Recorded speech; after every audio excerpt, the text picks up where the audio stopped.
Shalom.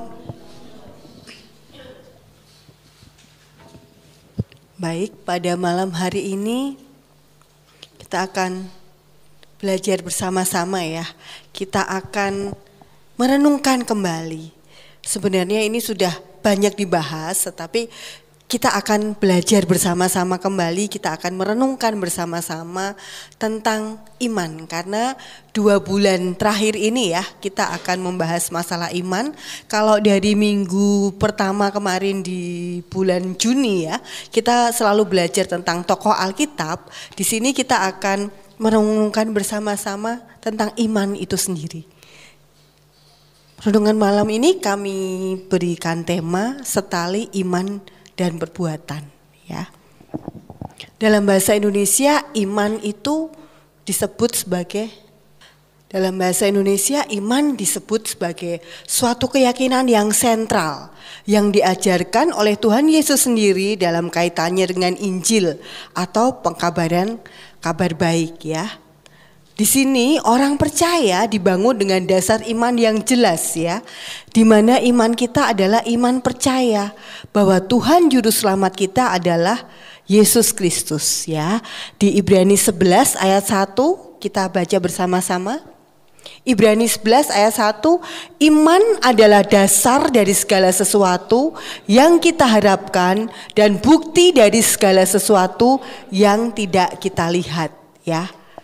Jelas ya, kita itu sebenarnya nggak ngelihat, tapi kita percaya ya. Tuhan Yesus Kristus kita juga nggak pernah lihat, kita hanya membaca dari Alkitab, kita hanya mendengarkan firman, mendengarkan khotbah atau kita membaca saja, tetapi kita percaya.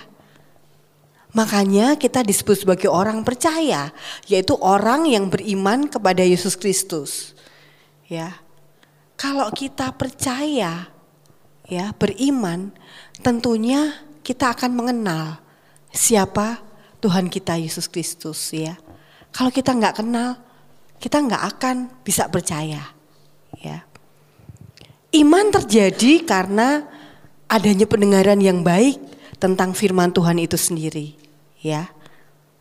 Ajaran Kristen tentang keselamatan berdasarkan iman, bukan berdasarkan perbuatan ya.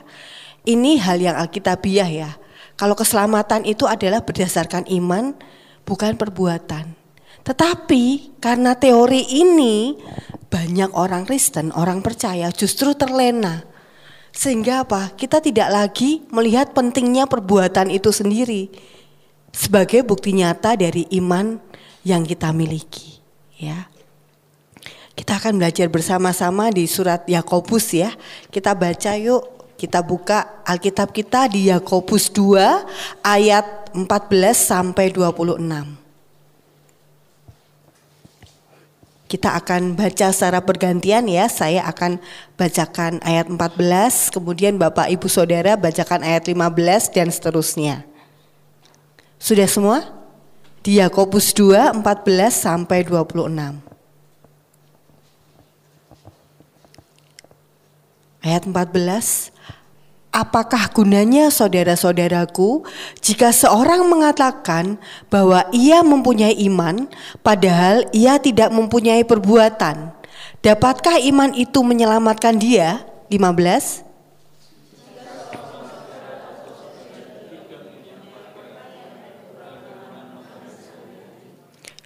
Dan seorang dari antara kamu berkata, selamat jalan, kenakanlah kain panas dan makanlah sampai kenyang. Tetapi ia tidak memberikan kepadanya apa yang perlu bagi tubuhnya.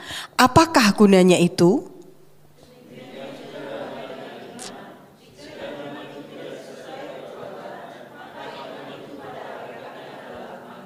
Tetapi mungkin ada orang berkata, padamu ada iman dan padaku ada perbuatan.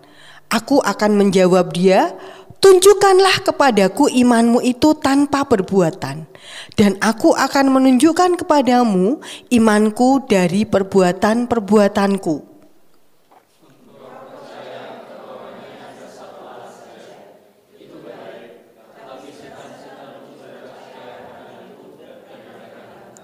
Hai manusia yang bebal, maukah engkau mengakui sekarang bahwa iman tanpa perbuatan adalah iman yang kosong?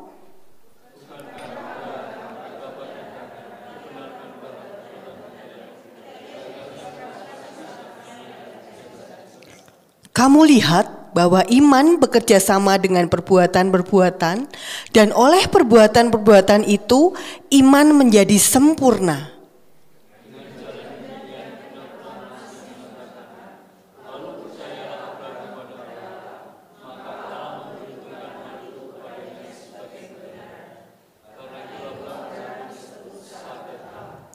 Jadi kamu lihat bahwa manusia dibenarkan oleh perbuatan-perbuatannya dan bukan karena iman.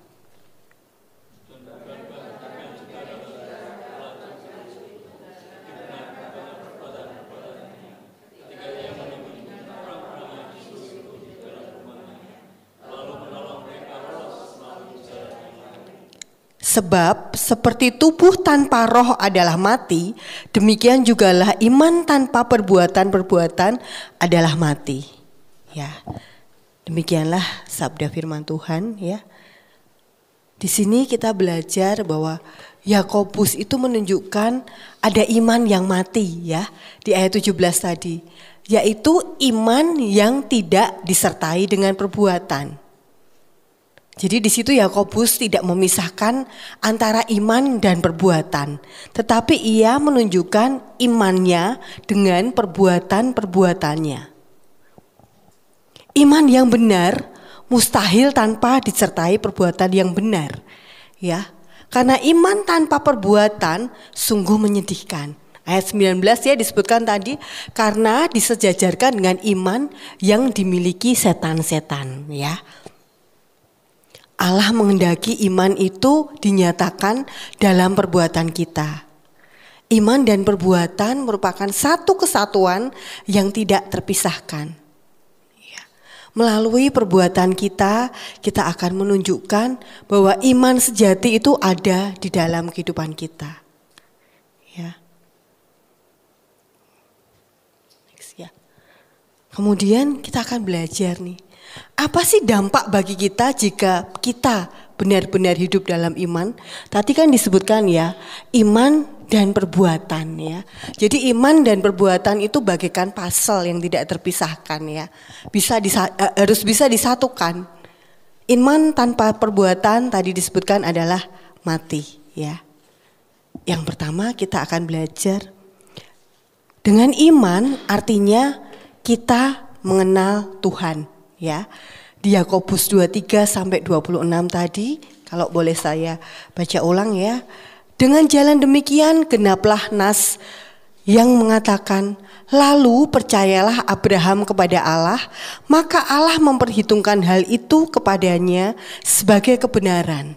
Karena itu Abraham disebut sebagai sahabat Allah.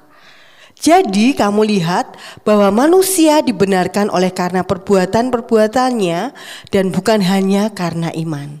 Dan bukanlah demikian juga Rahab pelacur itu dibenarkan karena perbuatan-perbuatannya, karena ia menyembunyikan orang-orang yang disuruhnya itu di dalam rumahnya, lalu menolong mereka lolos melalui jalan yang lain.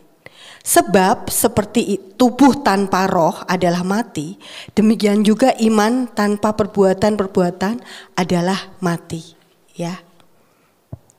Di ayat 23 dan 24 jelas mengatakan, iman Abraham timbul karena dia membangun kepercayaan kepada Allah.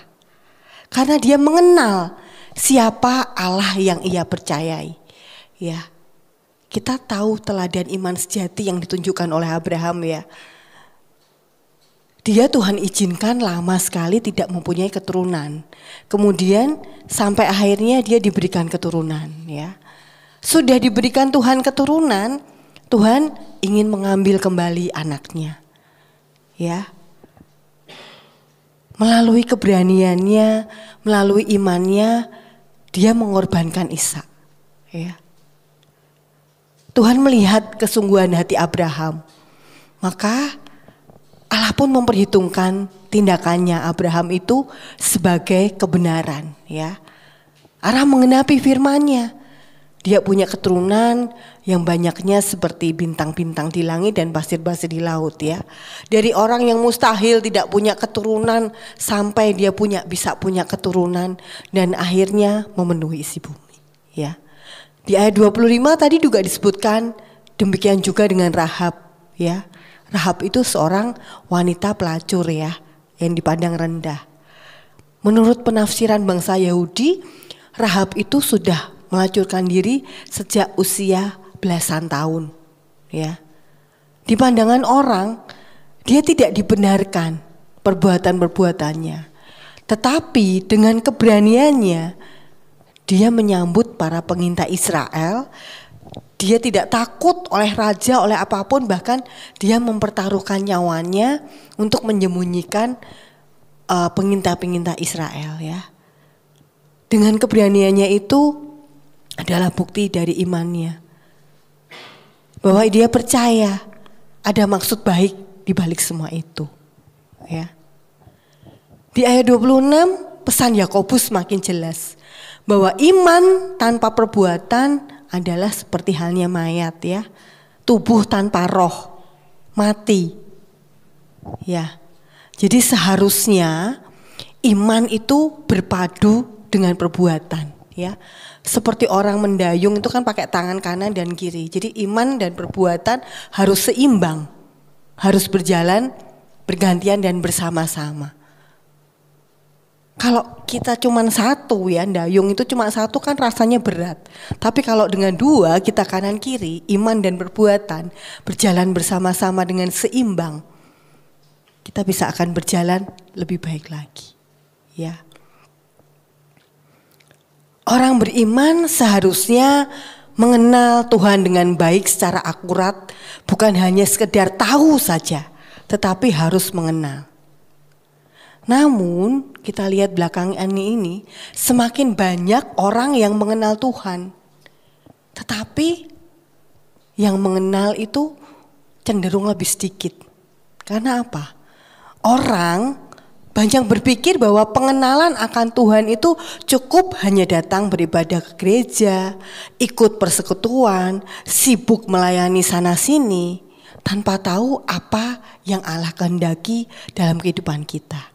Ya, kita hanya memandang itu sebagai rutinitas terkadang ya. Kita udah ke gereja berarti, oh ya sudah, kewajibanku sudah selesai. Padahal tidak seperti itu. Pengenalan akan Tuhan seharusnya terus-menerus bertumbuh. Sehingga ibadah, persekutuan, atau kegiatan-kegiatan rohani itu bukan sebagai suatu rutinitas, tetapi sebuah kerinduan untuk dapat bertumbuh bersama dalam iman. Ya. Pengalaman kami di kaum wanita ya, walaupun sekarang jadwalnya masih 2 minggu sekali, ibu-ibu tuh kalau datang tuh bersukacita, mesti pada ingin ada yang disampaikan karena mereka merasa dengan bersekutu bersama-sama itu bisa saling menguatkan satu sama lain. Bahkan ada yang karena kesibukan, karena beliau bekerja ikut orang begitu ya, jadi tidak sempat untuk datang persekutuan. Kalau datang sekali dia bilang, aku tuh kangennya luar biasa dengan ibu-ibu, karena dia tahu, dia merasa butuh dengan persekutuan itu. Ya. Jadi enggak cuman kita sekedar sudah rajin membaca Alkitab, sudah paham arti Alkitab, tetapi kita tidak menerapkannya dalam kehidupan kita. Ya. Kalau kita sudah merasa bahwa ada kebutuhan untuk bertumbuh dalam iman, kita percaya dan secara otomatis semua akan berdampak bagi sekitar kita. Ya. Dari hal-hal kecil aja, kalau kita merasa punya persekutuan, ada misalnya teman satu persekutuan kita yang sedang sakit, mesti kita akan datang ya, minimal menengok, atau kalau tidak sempat mendoakan. Ini kan artinya kita berdampak. Atau ada yang bersukacita, kita ikut merayakan sukacitanya. Ini benar-benar berdampak. Jadi kita gak sekedar tahu bahwa kita punya iman, kita percaya. Semuanya itu harus dilakukan dengan perbuatan, ya. Yang kedua, kita belajar bahwa iman itu sama dengan perubahan, ya. Di Yakobus ayat 21 dan 22 tadi disebutkan bahwa bukankah Abraham bapak kita dibenarkan oleh karena perbuatan-perbuatannya ketika ia mempersembahkan Ishak anaknya di atas mezbah. Kamu lihat bahwa iman itu bekerja sama dengan perbuatan-perbuatan dan oleh perbuatan-perbuatan itu menjadi sempurna, ya. Dikatakan di situ bahwa iman Abraham menjadi sempurna ketika dia melakukan perbuatan, ya. Perbuatannya apa? Dia disuruh menyerahkan anaknya, dia mau, ya.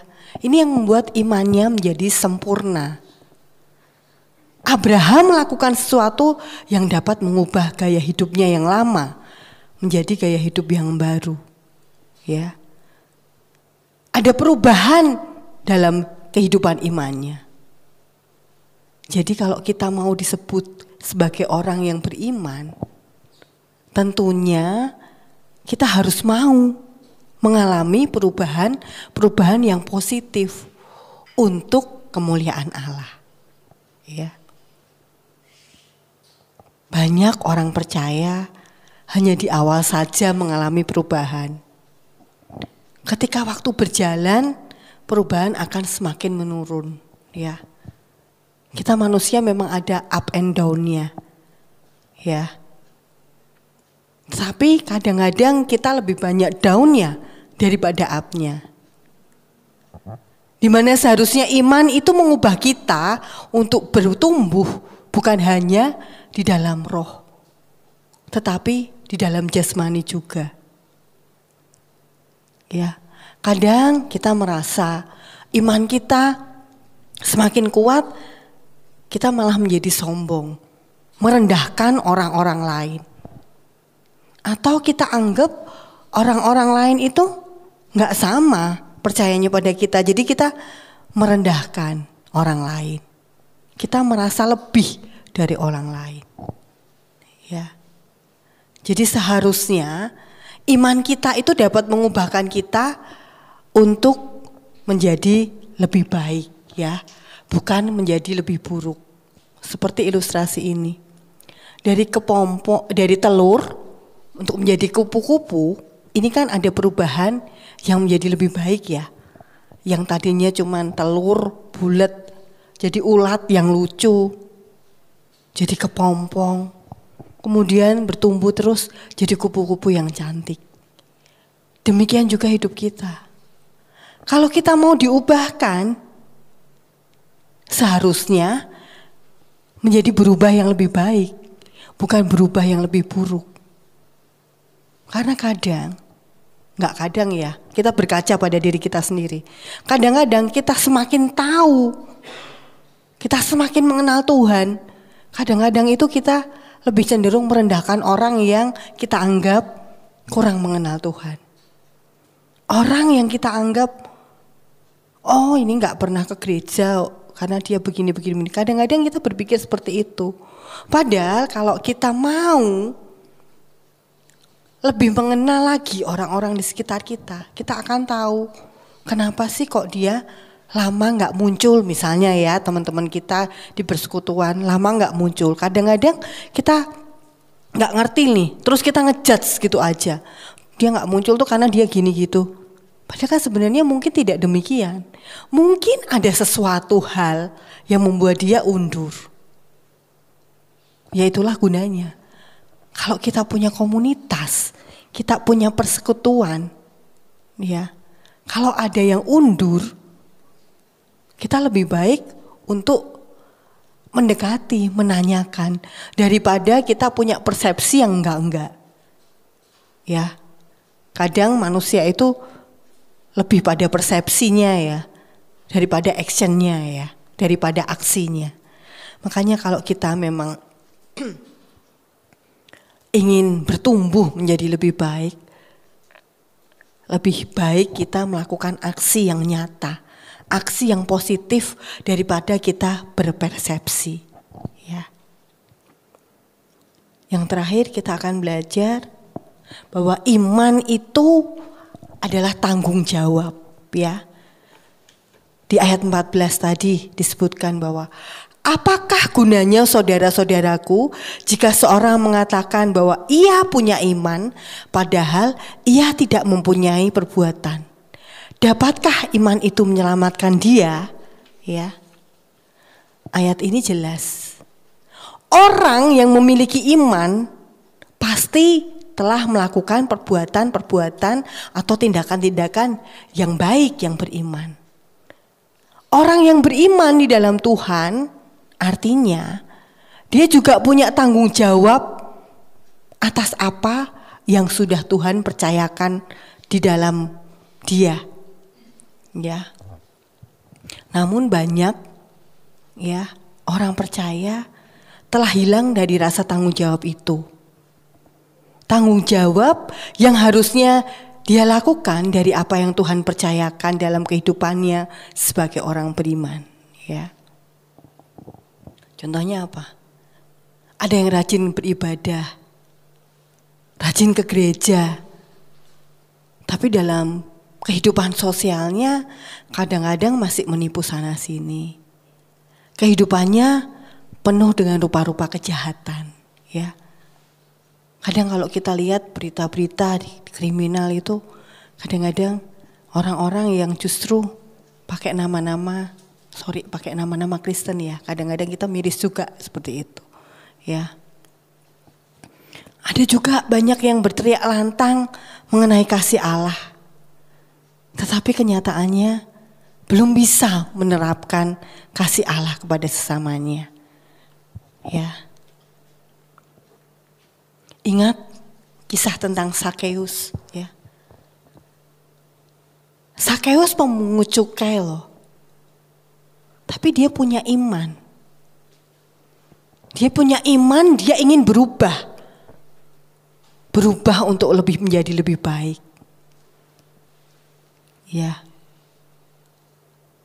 Dia ingin berubah, saking-sakingnya ingin berubah, ingin berjumpa dengan Tuhan Yesus sampai dia rela untuk naik ke pohon. Ya, Sakeus kan diceritakan orangnya kecil, ya. Dia ingin berjumpa melihat Tuhan Yesus. Setelah dia berjumpa dengan Tuhan Yesus, dia bertobat. Dia merubah dirinya. Dia yang tadinya pemungut cukai, dia merasa perbuatan-perbuatannya itu enggak baik. Dia ingin berubah menjadi lebih baik. Dia ingin bertanggung jawab. Kemudian dia membagikan setengah dari harta kekayaannya kepada orang-orang miskin yang membutuhkan. Ya. Iman Sakeus yang tadinya mati telah hidup kembali. Bahkan Sakeus telah membuktikan bahwa imannya tidak hanya sekedar untuk pencitraan semata. Ya. Kadang kita beriman, kita melakukan perbuatan yang baik hanya sekedar untuk pencitraan. Hanya sekedar untuk dilihat orang. Oh, aku ini loh bisa berbuat baik. Oh, aku bisa berbuat ini itu. Ya.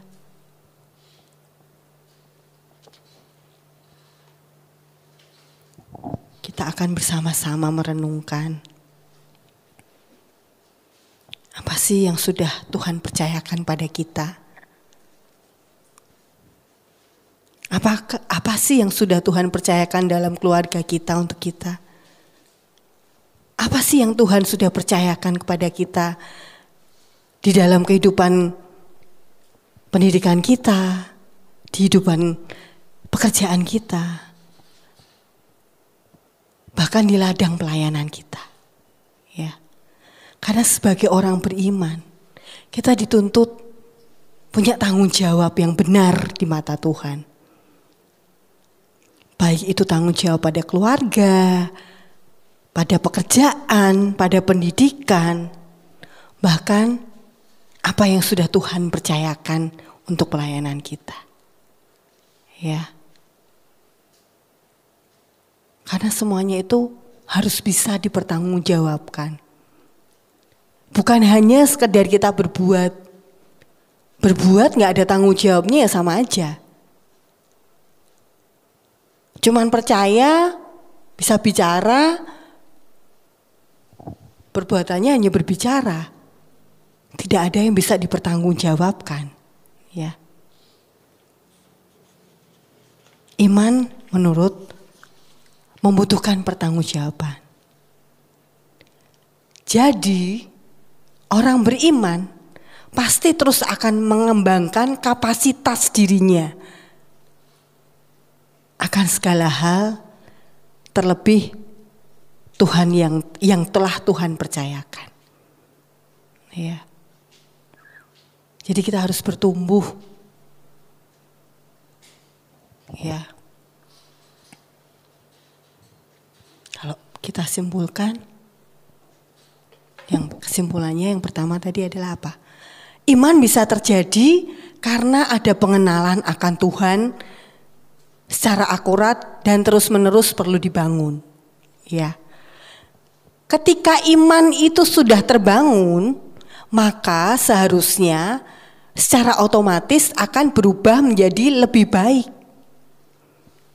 Bukan menjadi lebih buruk, ya. Karena iman itu membawa perubahan, yang poin kedua tadi ya.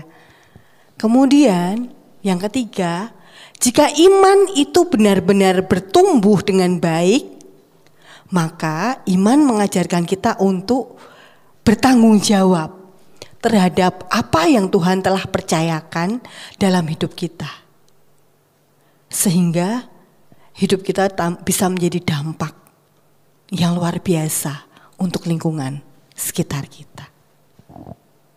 Ya. Selamat merenungkan apa yang sudah kita perbuat, ya. Seberapa jauh kita percaya, seberapa jauh kita beriman. Karena iman yang benar akan menghasilkan buah kehidupan. Bukan hanya iman yang bersifat teoritis, ya. Kalau sekedar teoritis itu tidak dinyatakan dalam kehidupan sehari-hari. Marilah kita menyatakan iman kita. Iman percaya kita kepada Tuhan. Iman percaya kita kepada Allah. Allah yang sudah setia dalam kehidupan kita.